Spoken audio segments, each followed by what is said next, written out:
Welcome back to the channel. Make sure to like, share, and subscribe. UFC lightweight champion Ilia Topuria told UFC's Megan Olivi that his next goal after unifying the title against Justin Gaethje is to move up to welterweight and challenge newly crowned 170 pounds champion Islam Makhachev. Topuria declared he wants to connect the third belt and called Makhachev the fight he wants, saying the UFC just needs to grant him the opportunity.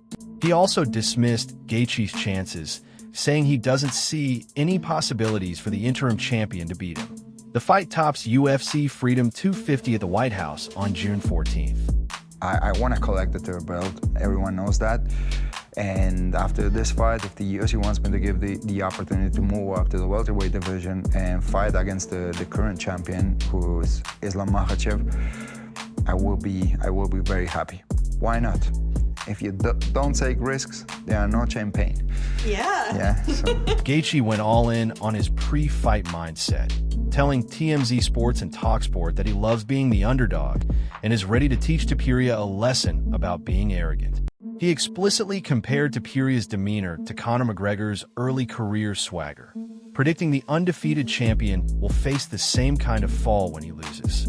Gaethje revealed he's shifting to a more boxing-heavy approach for this fight, describing his plan as throwing missiles and fighting the perfect fight.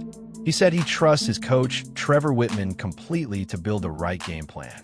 I mean, this is how he approaches many fights. He's been successful every time along the road. So, again, it's similar to like McGregor, how McGregor approached it, in that you're going to make yourself this unbeatable, infallible person, and then when you lose, where do you go from there? So I can't wait to teach him that lesson. I've been there before. I was 17-0 at one point when I got to the UFC. He's much more accomplished at 17-0 than I was.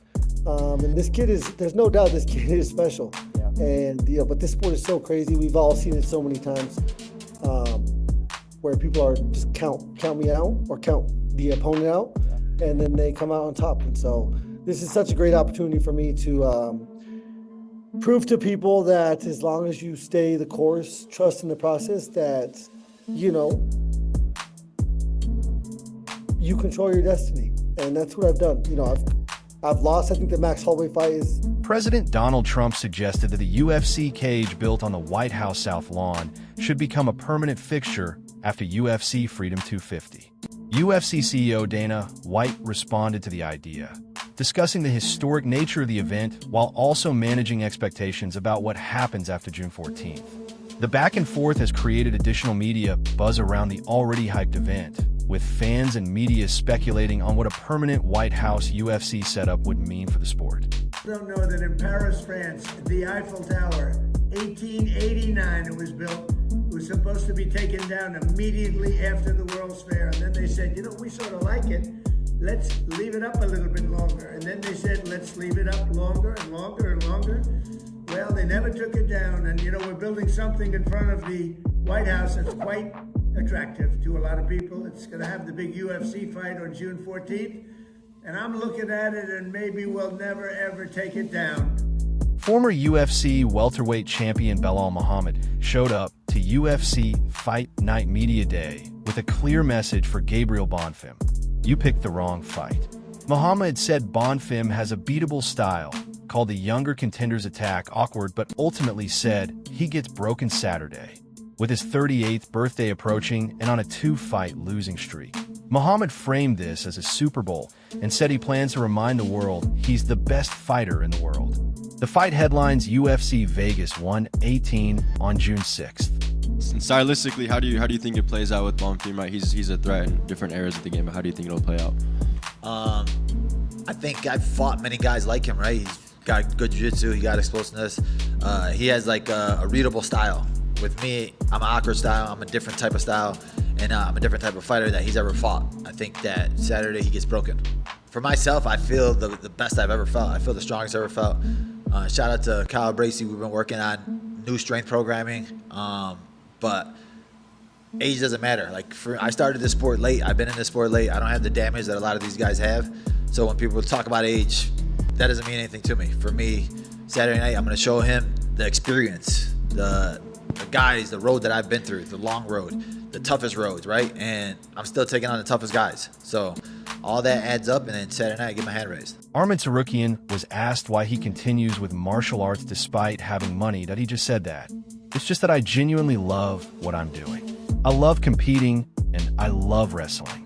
That feeling is irresistible. The sensation of being in the midst of competition. And that feeling the moment you win, man, that's truly the greatest high." So I'm curious, look, you make so much money, you still choose to cut weight and grind. Why do you choose to do that? You can afford not to. I just love it, you know? Just love it what I'm doing. I love to compete. I love to wrestle. I love that feeling when you like have a competition, and then the feeling when you win is the best feeling. So You don't mind pressure, stress? I mean, I already used to it, so I've been competing like professionally like 10 years. So That's crazy. yeah. Who's your favorite wrestler? Fight with Ilia Topuria, you don't need too much like skills, just enough like know how to wrestle, grapple, and kickboxing. You know, like just kick his leg. He go like this, just kick his leg and like move around him. That's it. He tried to push a lot of power to his arm, like always. But if you're gonna take him down couple rounds, first round you're gonna take him down, we're gonna wrestle. Like even if you watch his debut, this guy was wrestle with him, grapple with him, and he doesn't finish him. No. When you wrestle, when you grapple, and this is take a lot of energy, and if you don't have some like enough energy for do knockout, how you gonna do this? Sean Strickland is not backing down. According to Strickland, he received a call from UFC officials and was told he won't be part of the UFC's planned Isreal event. But instead of staying home, the former middleweight champion says he's still heading to Washington, D.C. Strickland claims he's already bought his plane ticket and plans to bring his UFC belt, a bullhorn, and stage what he calls a peaceful protest outside the event. Whether you agree with him or not, one thing is clear. Sean Strickland is once again making headlines and refusing to stay quiet. Let me know what you think about this situation in the comments. Well, you guys, I'm not surprised, but I got the call. I got the call. The UFC higher-ups called me, the big names. They said, "Sean, I gotta apologize, but you're not Israeli enough to go to UFC 250 Israel edition. The White House didn't clear you." And I'm not really surprised, I'm not really surprised. So, I think moving forward, I would like to just apologize to Israel.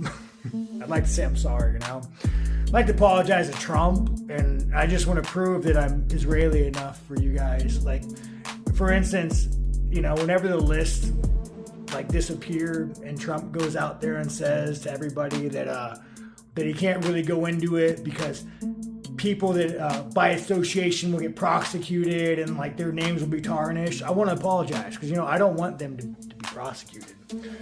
Or when Trump goes and bombs the fuck out of Iran that no Americans agree with, that cost Americans $5,000 to $15,000 to go fight Israel's war. I want to apologize. Sorry, I've been a critic of that. My allegiance was apparently in the wrong place, and I just want to apologize. Or when Trump goes out there and says, "Hey, Trump, your approval ratings are the lowest it's ever been across all demographics," and Trump says, "Well, you know what? I have a 99% approval rate in Israel. I want to apologize, and I want to repent, Apparently, I'm not American enough to go to Freedom 250. But I still got my ticket, so maybe we'll just go. I'll bring the belt, and we'll just stand outside the gate, and we'll just let them know what we really think about Trump and Israel,